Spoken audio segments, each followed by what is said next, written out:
Assalamualaikum warahmatullahi wabarakatuh. Alhamdulillahi rabbil alamin. Allahumma salli ala sayyidina Muhammad tuftahu lana futuhal arifin wa ala alihi wa sahbihi wasallim.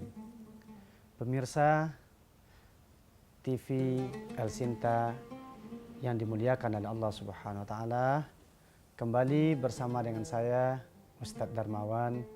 Pada pertemuan ini kita akan membahas beberapa hal di dalam agama yang kita anggap penting, yaitu kita mulai dari surah Al-Baqarah ayat 1 nanti insyaallah sampai kepada ulaika ala hudam mir rabbihim wa ulaika humul muflihun.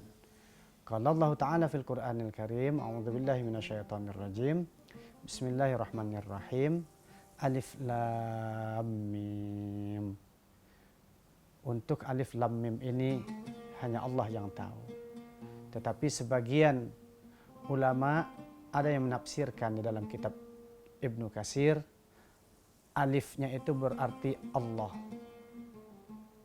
Lamnya itu berarti Latif. Mimnya itu berarti Majid. Tetapi bersepakat para ulama tafsir bahwa arti dari alif lam mim itu hanya Allah Subhanahu wa taala lah yang tahu. Nah, kemudian dzalikal kitabu la raiba fih. Ya, kata-kata dzalika itu ay haza. Jadi kitab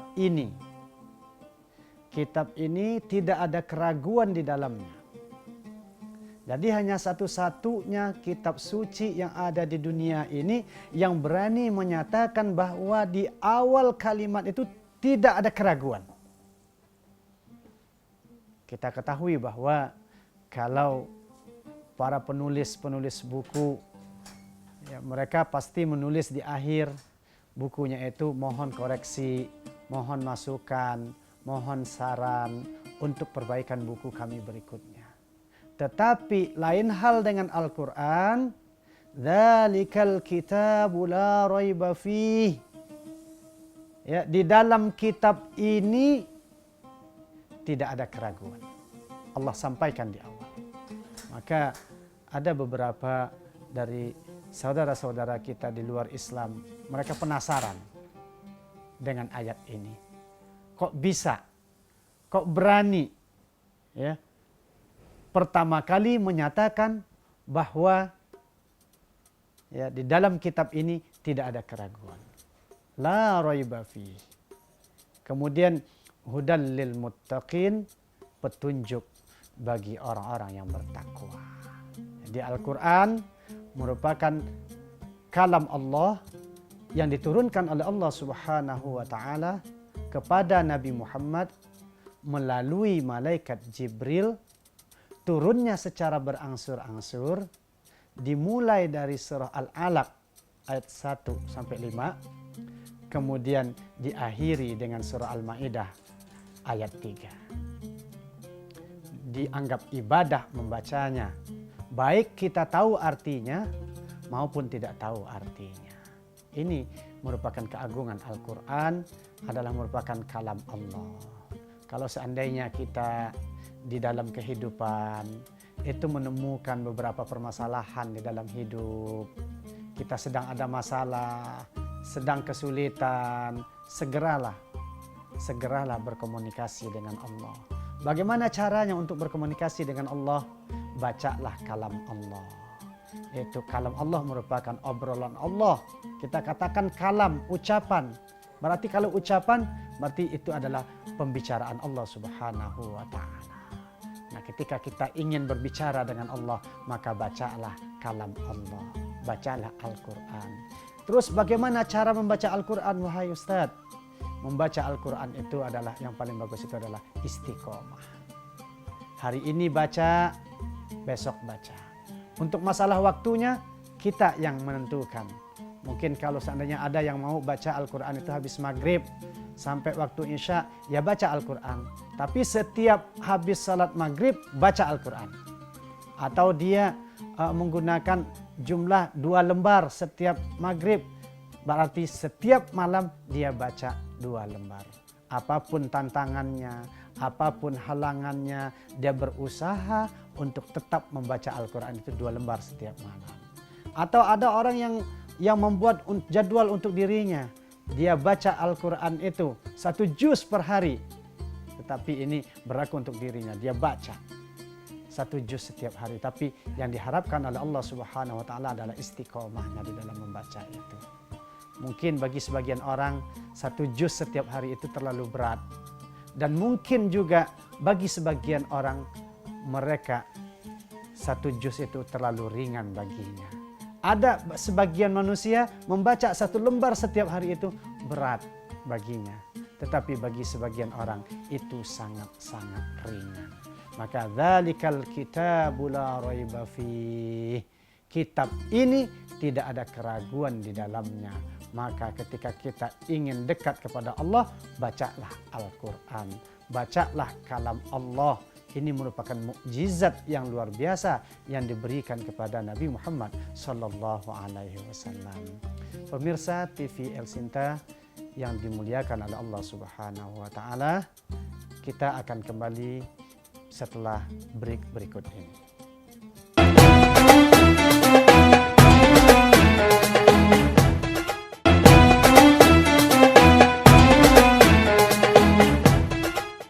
Kita kembali pada segmen ini dengan saya Ustadz Darmawan.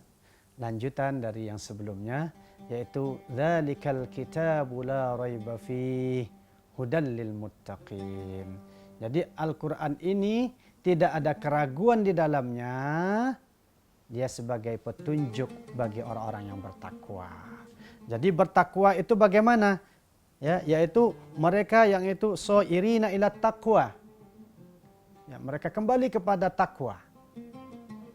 Takwa itu terbagi. Ya, ada tingkatan yang paling umum.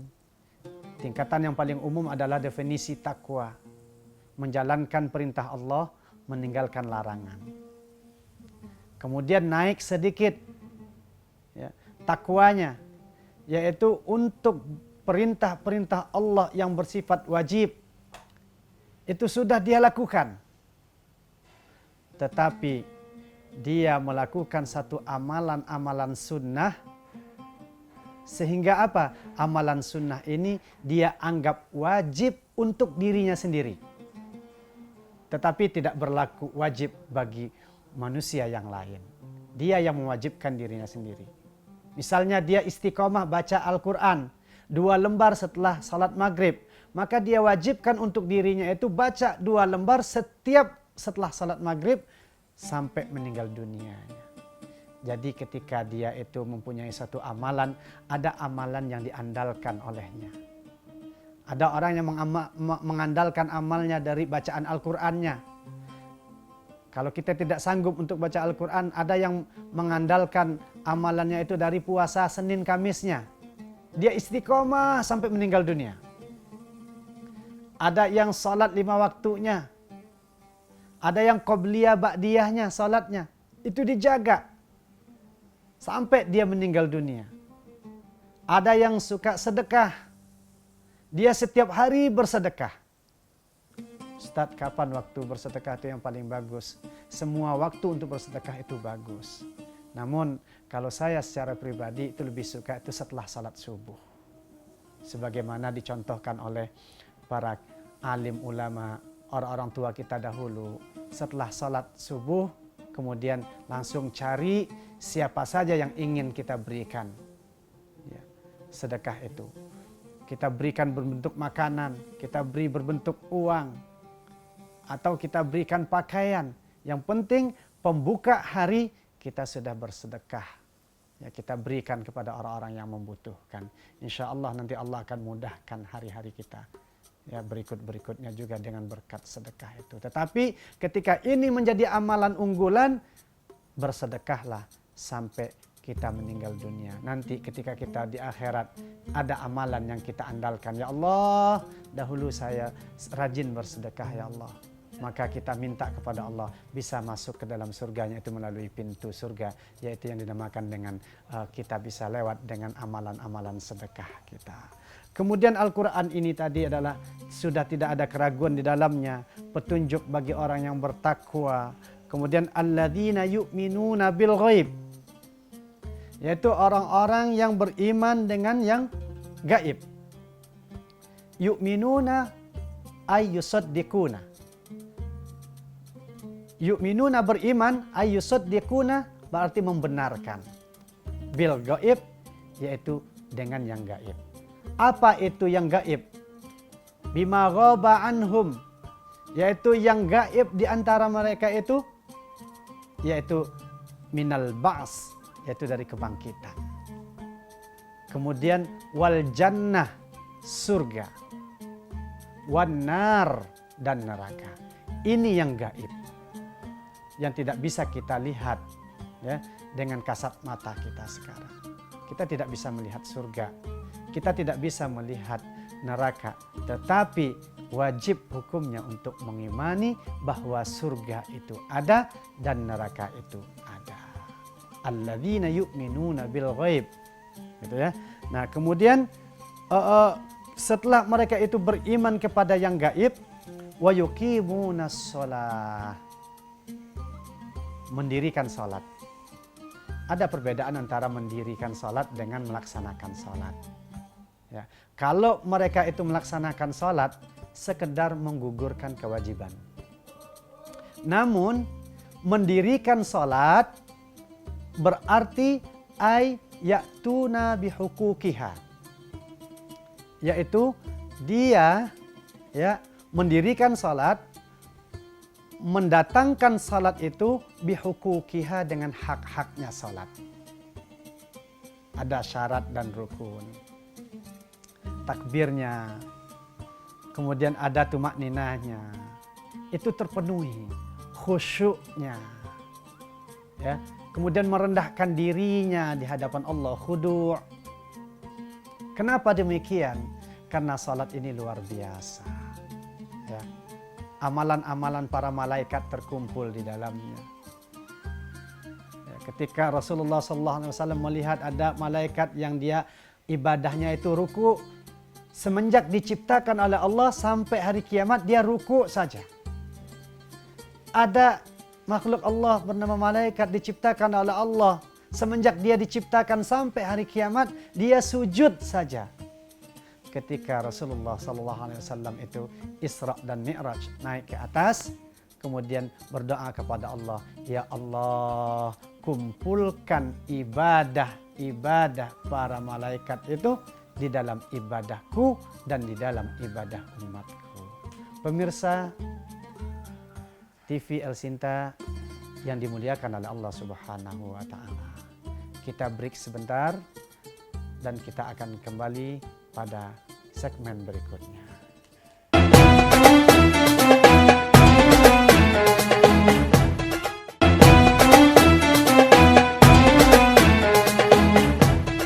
Kembali bersama saya Ustadz Darmawan. Maka kita melanjutkan pembahasan kita tadi ketika Rasulullah SAW, ya Allah, kumpulkan ibadah-ibadah para malaikat ini di dalam ibadahku dan di dalam ibadah umatku.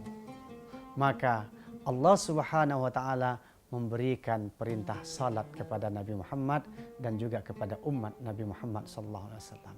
Karena di dalam salat tergabung dan terhimpun semua ibadah. Tasbih ada di dalam salat, yaitu subhana rabbiyal azimi wa bihamdi, subhana rabbiyal a'la wa bihamdi. Takbir ada di dalam salat, Allahu Akbar.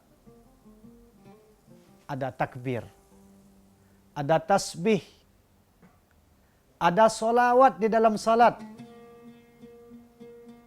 Allahumma salli ala Sayyidina Muhammad wa ala ali Sayyidina Muhammad kama sallaita ala Sayyidina Ibrahim wa ala ali Sayyidina Ibrahim wa barik ala Sayyidina Muhammad wa ala ali Sayyidina Muhammad kama barakta ala Sayyidina Ibrahim wa ala ali Sayyidina Ibrahim fil alamin innaka Hamidum Majid. Ada solawat di dalam solat. Kemudian ada doa di dalam salat. Rabbighfirli warhamni wajburni warfa'ni warzuqni wahdini wa'afini wa'fu anni. Ini luar biasa doanya. Yang pertama, Rabbighfirli, ya Allah, maafkan aku ya Allah. Warhamni, sayangi aku ya Allah. Runtutan-runtutan doa itu sampai yang terakhir, wa'fu anni, maafkan aku lagi ya Allah. Jadi dibuka dengan minta ampun, ditutup juga dengan minta ampun. Itu doa kita kepada Allah Subhanahu wa taala di dalam salat. Maka diijabah oleh Allah, ya. Allah berikan perintah kepada Nabi Muhammad dan juga kepada umat Nabi Muhammad untuk mendirikan salat. Pemirsa TV Al Sinta yang dimuliakan oleh Allah Subhanahu wa taala. Karena salat ini luar biasa. Ya. Dari segi kesehatan, bangun di waktu pagi kita sudah wudhu, sudah kumur-kumur, cuci tangan, cuci muka. Kita bersihkan tubuh kita. Kemudian kita laksanakan salat. Kita gerakkan tangan kita ketika mengucapkan takbir Allahu Akbar. Ketika kita ucapkan takbir seperti itu merupakan penyerahan diri kita kepada Allah Subhanahu wa taala. Tangan kita angkat, kemudian mulut kita berucap Allahu Akbar, Allah yang maha besar. Kemudian kita ruku, kemudian kita sujud. Kita ketahui bahwa Allah Subhanahu wa taala mengatakan bahwa hambaku yang paling dekat kepadaku adalah hambaku yang dalam keadaan sujud. Maka ketika kita mempunyai permasalahan hidup, punya permasalahan di dalam keluarga, punya permasalahan dengan ekonomi, sujudlah kita kepada Allah Subhanahu wa taala. Berbisik ke bumi, maka bisikan kita itu nanti akan terdengar di langit.